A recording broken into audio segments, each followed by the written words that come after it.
My name's Alex. I'm 30 years old, and until recently, I was the kind of guy who'd bend over backward for family, even when it hurt. I grew up in a house where love had strings attached and loyalty was expected without ever being returned. My sister, Julia, always stole the spotlight. And my parents, well, they treated her like the sun and the rest of us like shadows. I was never the golden child. I was the fallback plan, the emergency fund, the invisible backbone. Growing up, I learned early that if Julia wanted something, she got it. If I wanted something, I had to work for it. And even then, it might get handed to someone else. Still, I never really held a grudge. Not at first. I convinced myself it was just how families were, that maybe one day they'd see me, appreciate me. So, I worked hard, got my degree, built a small business from scratch. Quiet success, nothing flashy, just enough to be stable and help out when they needed it. And they always needed it. It started with little things, gas money for dad, a temporary loan to cover Julia's credit card bill, helping mom when the mortgage payment started falling behind after dad's hours got cut. At first, I didn't think much of it. It was family. You help each other. But over time, it became clear the help was expected, never appreciated. The thank yous faded. The calls only came when someone needed something. I told myself they just didn't know how to say it, that they showed love in their own way. That lie got harder to believe every year. I hit 30 this year, and I wanted something simple, just a weekend to feel seen. I wasn't looking for anything grand. Just a few days away with the people who mattered, in a quiet lake house I rented 2 hours from the city. I booked it months in advance, sent invites, bought everyone's favorite snacks. I even covered the gas for my parents and offered to carpool Julia and her kids to make it easier. Everyone said they'd come. I spent the whole morning of my birthday prepping the place, arranged welcome bags in each room, set up the grill, stocked the fridge with drinks, cleaned everything, even though it was already spotless. I checked my phone every 10 minutes, expecting a "we're on our way" that never came.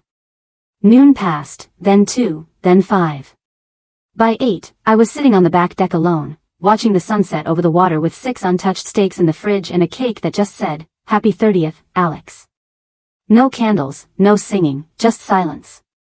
I didn't even cry. That surprised me. I think I'd already run out of tears for them. Instead, I sat there with this numb, quiet understanding. They just didn't care. Not enough to even make up a reason. They didn't text, didn't call. They ghosted me like I was a colleague they barely knew, someone easy to forget. 2 days later, I was scrolling through Instagram when I saw it. Julia had posted a carousel of photos, family weekend vibes, smiling faces, my parents holding her kids. Barbecue on a lake dock. Except it wasn't my lake house. It was a different one, 2 hours in the opposite direction. The date stamp, same weekend. They'd made other plans together without me. I stared at the photos for a long time, thinking maybe it was a coincidence. Maybe it wasn't this weekend. Maybe they booked it last minute. Maybe there was a mistake. But the caption said it all, so good to unplug with the people who matter most. Nothing like family time. Grateful for our tribe. My name wasn't in a single tag. Not one mention of me. I was scrolling through proof that they hadn't just forgotten my birthday, they'd chosen to leave me out of it. And the thing is, I didn't even feel shocked. It was like the final puzzle piece snapping into place. All the times they flaked. All the calls I made that went unanswered. All the times I paid their bills without so much as a thank you. Suddenly, it made sense.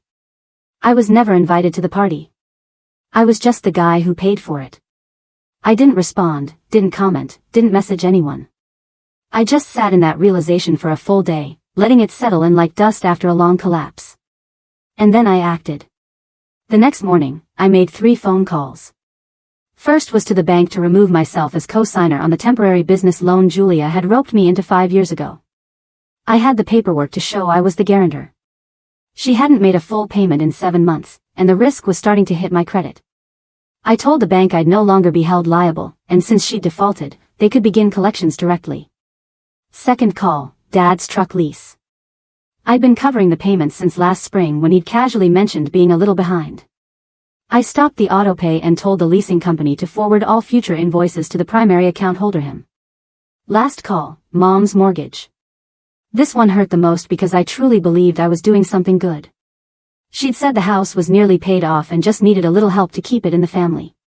So, for 3 years, I'd been quietly sending over $1,000 a month to her lender.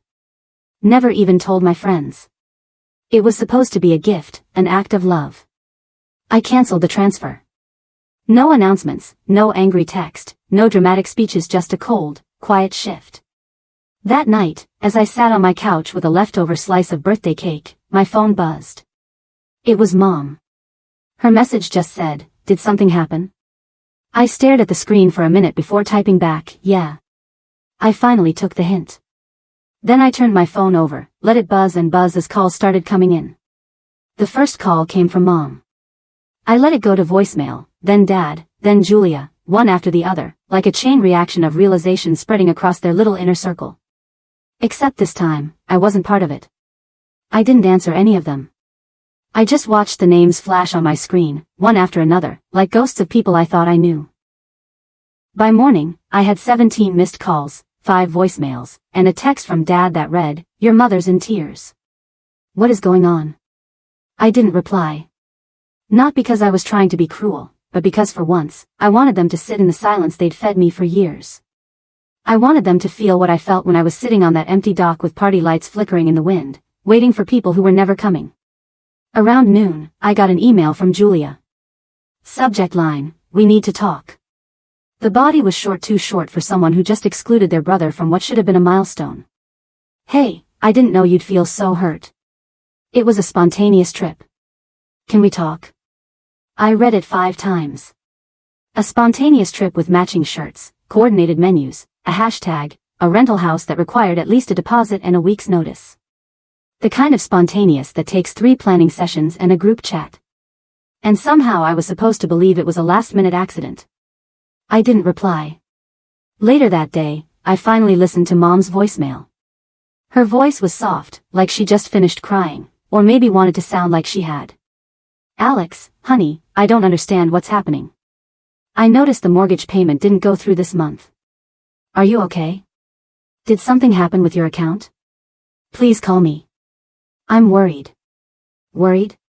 Not about me, though. Not about how I felt. Not about why her son might have stopped sending thousands of dollars in support every month. No, she was worried about her house, her routine, her comfort. She didn't even mention my birthday. It would have been laughable if it didn't hurt so much. That evening, Julia called again. This time, she didn't leave a voicemail, but she sent a text right after. "I didn't think you'd be this dramatic. It's not like we left you out on purpose. We just figured you'd be busy with your own thing. You're always working." That one hit different. Not just because it was dismissive, but because it twisted the knife in exactly the way only a sibling can. Julia knew I worked hard. She knew I overextended myself to help them. And now she was weaponizing that against me, making it sound like I'd chosen to isolate myself. I finally replied, "You're right. I am always working. Working to keep this family afloat.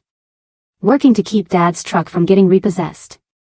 Working to keep Mom in the house she pretends she owns outright. Working to clean up every mess you make and then pretend didn't happen. So yeah, I was busy, but I still showed up. You just didn't notice." She read the message almost instantly. No reply. By the end of the week, the fallout had started. Mom texted again, this time with less sugar and more desperation. "Can you please send the mortgage payment? They're charging late fees now." Then, Dad, truck companies threatening to tow. Don't make this harder than it has to be. I laughed bitterly when I read that one. Harder than it has to be. As if I'd created the problem by stepping away. Not that they'd caused it by leaning on me like a crutch they never planned to stand without. Then came the email from the bank. Julia's loan was being flagged for delinquency. Since I was no longer the guarantor, the remaining balance was now being accelerated. She either paid or defaulted. She emailed me again. "You didn't have to go nuclear. You could have just told me you were mad."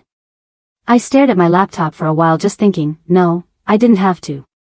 But they didn't have to lie. They didn't have to exclude me. They didn't have to treat my kindness like it was owed. Every choice I made was the result of theirs. Every dollar I withheld was a debt they wrote in emotional ink over years of erasure. A few days later, I got a voicemail from Julia. No greetings this time. No fake cheer. Just, okay. You made your point. That was it. Not, we're sorry. Not, we messed up. Not even, can we talk? Just that, like the silence was punishment. Like this whole thing had been some petty tantrum. Like I hadn't swallowed disappointment my entire life until it became the language I breathed in my own family's house. And that's when I realized they'd never get it. Not really. They'd feel the consequences. They'd panic when the money didn't show up. They'd blame each other. Maybe even blame me, but they'd never actually understand the wound they carved open every time they smiled for a family photo I was never invited to be in. Still, part of me hoped just a small, wounded part that maybe someone would finally see what I've been holding up for all these years, that someone would call just to say, I'm sorry we hurt you. But instead, I got another message from Mom the next day. We're not mad, Alex. We just wish you would have told us what was wrong before making everything so difficult. It's not like we don't appreciate you. That's when I knew I'd made the right decision. But I wasn't done. Because while I may have cut off the money, there was still something else they'd forgotten. And when they finally remembered what it was, what I still controlled, it would hit them even harder. That moment was coming. And this time, I wasn't going to warn them.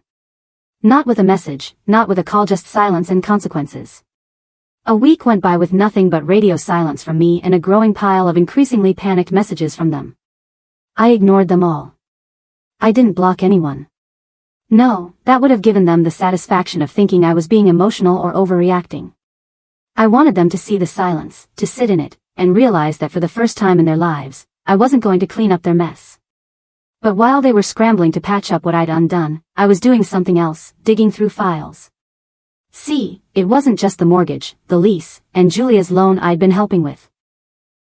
A few years ago, when Dad tried starting his little side business, some consulting firm that never got past the logo stage, I was the one who filed the paperwork. I was the one who set up the LLC under my name because, surprise, his credit was shot. He promised it was just a formality, that I could remove myself later, that he'd handle the finances, the taxes, the operations. He didn't.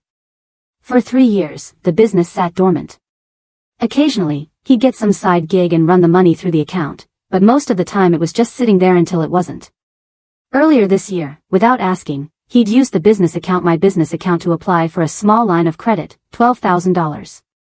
Not a fortune, but enough to raise alarms when I got the notice that a payment was past due. He must have assumed I wouldn't notice, that I'd just keep absorbing hit after hit like I always had. But I noticed, and I kept the receipts. So now, with everything else unraveling, I decided it was time to untangle that knot too. I contacted the state office, transferred the business out of my name, and notified the lender that I would not be responsible for any debts incurred without my authorization. I sent them documentation showing I hadn't touched the account in over a year, hadn't signed any of the loan paperwork, and was withdrawing my involvement entirely. That same day, the business account was frozen. And the next morning, I got a call from Dad. I didn't answer. Then I got a text, "Did you touch the business? I can't access the account." This isn't funny, Alex. Funny. That word again. Like this was a joke. Like my absence was some phase I'd get over. Like I was a moody teenager sulking in his room instead of a grown man who'd finally realized that his entire relationship with his family was a transactional illusion. I didn't respond. But 2 hours later, Julia showed up at my door. I live in a small house on the edge of town. Nothing flashy, but private enough that no one ever dropped by unannounced. So when I heard the knock and saw her standing there with sunglasses on and a Starbucks cup in hand, like this was just a casual catch-up, my stomach twisted. I didn't open the door. She knocked again, then texted me. "I know you're in there. Can we please just talk?" I waited 5 minutes before replying. "Nothing to talk about. You made your priorities clear." She stared at her phone for a moment, then typed back, "I didn't know you were hurting. If I had known dash." I cut her off. "That's the point, Julia. You didn't ask. You never do." She stood there for a while longer, probably hoping I'd crack. That I'd open the door and let her in, let her throw around a few half-hearted apologies, say she missed me, maybe even cry a little, and wrap it all up in a neat little bow. But I didn't open the door. Eventually, she left. That night, I sat on the porch, watching the wind pick up over the quiet street. And for the first time in years, I felt still not happy, exactly, but not waiting, not hoping. Just still, until Mom called. And this time, I answered. Her voice was calm. Too calm, like someone trying very hard not to scream. Alex, what's going on? I didn't respond right away. I just let the silence stretch. Your father's furious, she continued. He said, the business is locked. The truck people won't stop calling. And Julia is in tears over that loan. Are you seriously doing all this because we missed your birthday? I almost laughed. Because we missed your birthday. As if it was a dinner reservation. As if the birthday wasn't just the final stone in a wall they'd been building for years. It's not about the birthday, I said. My voice was calm, measured. It's about every year before it. Alex, she sighed. Families fight. They hurt each other sometimes. That doesn't mean you get to destroy everything. Destroy? I repeated. You think I destroyed something? All I did was stop fixing everything. You destroyed it yourselves. There was a pause. A long one. Then she said, quieter, we didn't mean to hurt you. I know, I said. But you did anyway. She was silent again. Then, in a voice that barely held together, she asked, so what now? Are you just cutting us off? And that was the moment. That was the question, the cliff edge. Because I could have said yes. I could have hung up. I could have told her they were dead to me, that I was done forever. And part of me wanted to deserve to. But instead, I let the question hang in the air like smoke. Because what I said next would change everything. I sat there for a few seconds longer, holding the phone to my ear as her question echoed in my head. So, what now? Are you just cutting us off? I took a breath. Deep, slow, the kind of breath you take right before you decide to break a cycle that's lasted a lifetime. No, I finally said. I'm not cutting you off. I'm just done carrying all of you. She was quiet. Not the sharp, stunned kind of quiet. The quiet where someone realizes you mean it. That you're not bluffing. That the scaffolding you've always held them up with has been quietly dismantled, plank by plank. And now they're just dangling. I didn't yell. I didn't cry. My voice was steady and cold, like water that had finally gone still after years of being churned up. I told her everything, that the mortgage payments were over, that the truck lease was now Dad's problem, that Julia's loan was in collections because she defaulted, and I had every right to remove myself as guarantor. That I'd withdrawn from the LLC and left them with a stack of consequences they'd never expected to face. But Alex, she said, like it was some final card to play.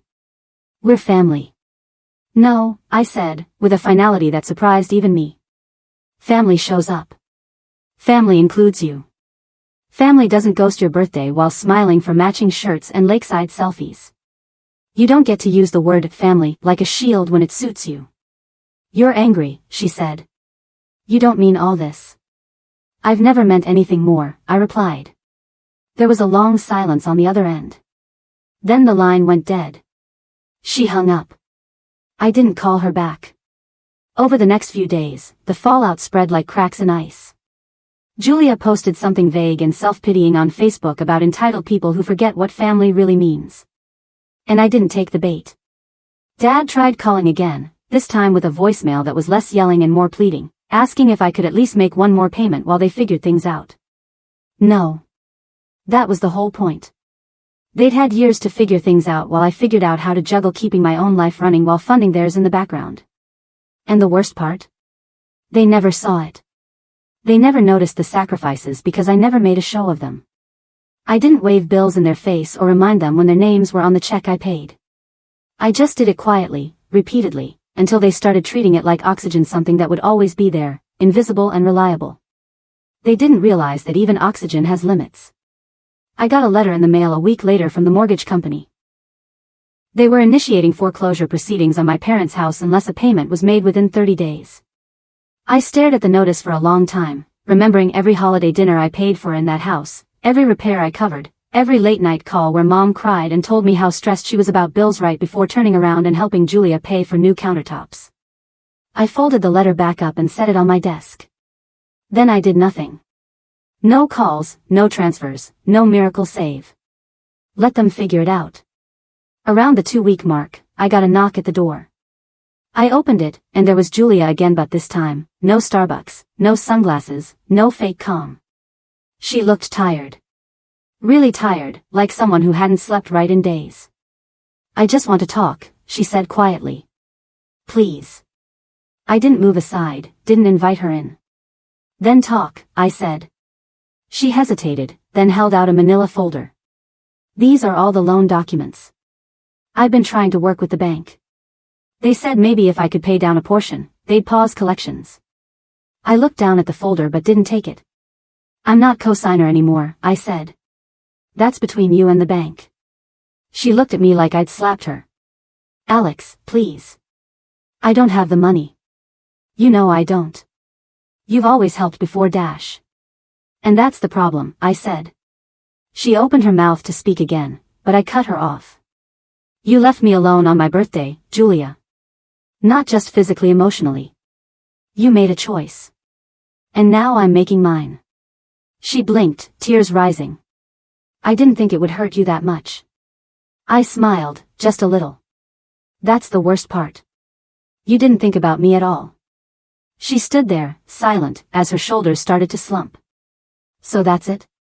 You're done. I'm done being useful, I said. Being your backup plan, your ATM, your silent punching bag. But if you want to actually be my sister again, really that's going to take more than a folder and a few tears. She nodded slowly, then turned and walked away, and I closed the door. A month passed. They lost the house not all at once, but the foreclosure went through. Mom and Dad had to move in with Julia temporarily, which lasted exactly 2 weeks before they were all at each other's throats. Dad's truck was eventually repossessed. Julia's credit took a nosedive. The bank froze what little she had left. And me? I was fine. For the first time in a decade, I wasn't hemorrhaging money on people who couldn't even remember to send a birthday text. I focused on myself, my business. I took a weekend trip alone to the same lake house I'd rented for my birthday. And this time, I didn't wait on anyone.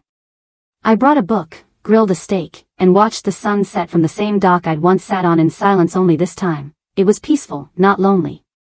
Just me. And it was enough. A few weeks later, I got one final letter, handwritten from Mom. It was short, honest. She apologized, not with excuses, not with guilt-tripping, just, I'm sorry. She said she hadn't realized how much I'd been doing until it was gone. That she missed me. That she hoped one day we could talk, not as a mother and her financial safety net, but as people who'd hurt each other and were ready to rebuild. I read it 3 times. Then I put it away. I wasn't ready. Not yet. Maybe someday. Maybe not. But I finally understood that I had the power to choose when and if that door opened again. Because for the first time in my life, I wasn't chasing their approval. I wasn't begging to be seen. I wasn't propping up a family that only remembered I existed when the bills were due. I was free. And that was the best birthday gift I could have ever given myself.